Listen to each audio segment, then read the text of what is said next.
Hello, I'm Dr. Alfred Williams, professor of Egyptology, biblical archaeology, philosophy, and African studies.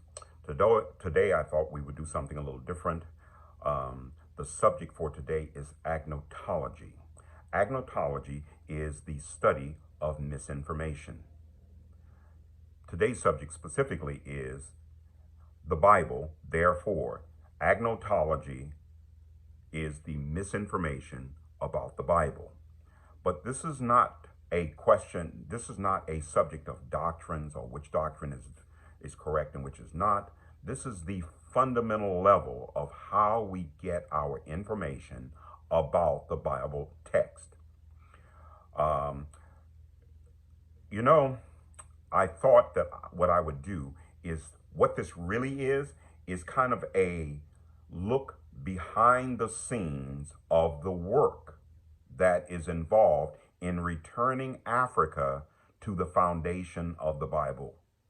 That's really what this is. So, I want to do that by actually being a little personal, and that is to say that I want to tell you a little bit about my experience. And as far as I have said, as far as I know, I'm the first to approach this subject. Um, I wanted to kind of tell you my personal experience about working in this discipline. I remember when I went on a few archaeological digs in Egypt and Sudan, and I started learning. Even before that, even before I went, I was learning so many things about the Bible and archaeology. And as I'm studying the Bible and archaeology, um, I noticed that the evidence kept leading back, and everything started to lead back to Africa. And that specifically was Egypt. No, not just Egypt, but the Sahara, Ethiopia, and when I'm using that word loosely, Ethiopia or Nubia or Kush, um, and Egypt. Sahara, Kush, and Egypt. Those are the places where I found more and more evidence leading to where of how we get the Bible. Okay. When I started learning all this, I started telling my professors, "Oh, look what I'm learning! Look what I'm learning." Come to find out, they already knew.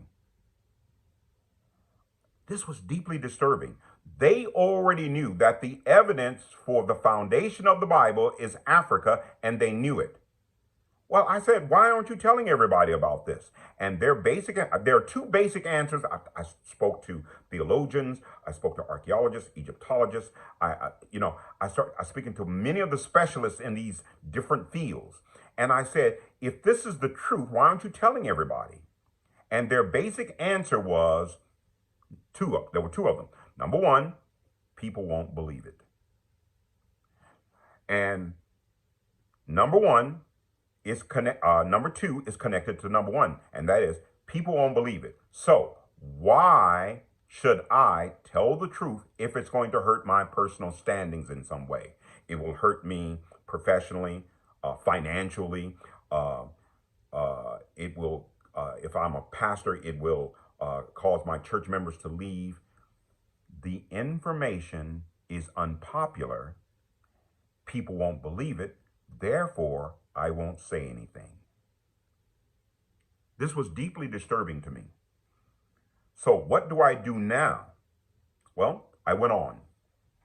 I said, even though they are doing that, I'm not going to do that. I am going to go at this, and I'm going to remain loyal to the creed, and that is, I tell the truth no matter what. So I started going back in history, and come to find out, I'm not the first. I'm not the first to really approach the subject that it had already been done. I came across the work of Jan Assmann, a German Egyptologist, and he writes about a man who wrote that Egypt was the key to understanding the Hebrews, and he did it in the 17th century. I contacted Jan Assmann over email, and I said to him, I want to get involved with this. The man who did it in the 17th century's name was John Spencer. He has no middle initials, but he was Dr. Spencer, and he was at Corpus Christi College at Oxford in England. So when I contacted Jan Assmann about this 17th century writer, I asked him, I said, how do I get my hands on Dr. Spencer's work? His first question to me was, how is your Latin? What's that got to do with anything? Everything's in English these days. He said, no, there is no English translation of Dr. Spencer's work. It's all in Latin. I found that hard to believe. So after talking with Assmann, I contacted Harvard University. If anybody would have a copy in English, it would be Harvard University.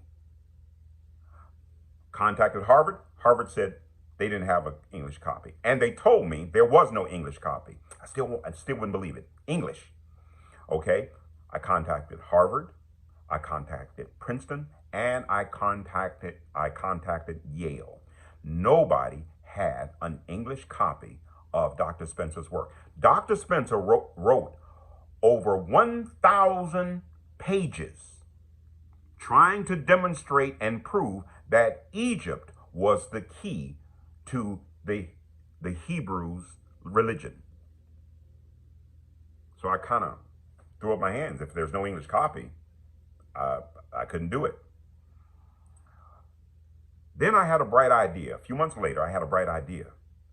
What I did was I contacted Corpus Christi College in England, where he did his work. If anybody would have a copy, it would be Corpus Christi, where he did the work. So I contacted the library, spoke directly to the librarian, and the librarian told me there is no English work of Dr. Spencer's work. I said, how is that possible? Let me tell you why it's so surprising. Because I read other books, like biographies of England. I read biographies. And some of the biographies said that Dr. Spencer's work was the most important book ever written on the biblical Hebrews. It's the most important book. It also says that Dr. Spencer was the founder of comparative religions. He founded his own academic discipline, and yet his work was not in English. So the librarian in England told me there was no information, no English translation of Dr. Spencer's work. What she said I can do is I can send you a microfilm of Dr. Spencer's actual original Latin text. So she sent it to me. I took the information, the microfilm, to a Catholic priest in Savannah, Georgia. Me and him, we sat down and we went through, I dabbled in Latin. Me and him, we actually worked out some of the translations of Dr. Spencer's work. Now, he wrote over 1,000 pages, so I couldn't do that. So we ended up translating, or he mainly, in Savannah.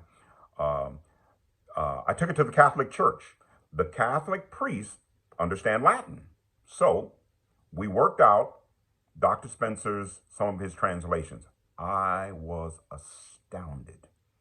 I expected Dr. Spencer to tell about a lot of connections between Egypt and Israel, but I was completely caught off guard to everything that Dr. Spencer was saying. Now, with that in mind, I took Dr. Spencer's work and started to write about it.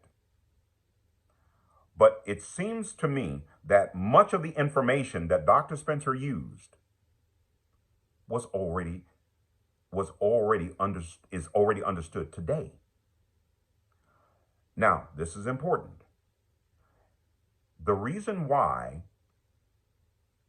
Dr. Spencer's work was never translated is because of Agnotology. It was a method by which to keep you in the dark. Okay? And what I've discovered is that in agnotology, when it comes to the Bible, there's information that they promote and information that they not quite suppress, but they keep it on the down low. They don't really publish it. So there might be books that they think are good, they publish a lot of them. The books that they don't think are good, they don't publish many of them. Now, these are all methods by which they keep information, knowledge, at a certain form and structure. I guess that means that I won't have many subscribers to my YouTube channel because all of these methods that they're using are constructed specifically to keep information in a certain way, in a certain form, a certain format, and a certain content. The idea that Dr. Spencer's work is not in English is not an accident. They could have translated the work, but they didn't want to. You know, one of the interesting things that I read about Dr. Spencer's work is that when Dr. Spencer's work came out, it was immensely popular. And it was so good that very, very few scholars had anything negative to say about it. Because in scholarship, the idea is to debate the issue.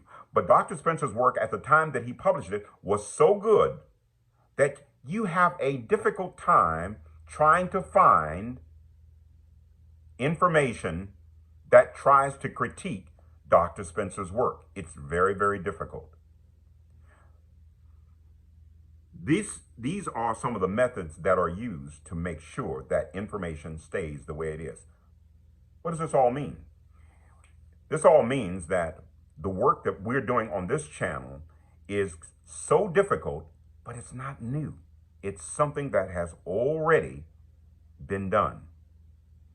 And as we go forward on the channel and talking about some of these things, we're going to see things that are very surprising, very things that we've never heard before, and yet it's already been done in the 17th century at least.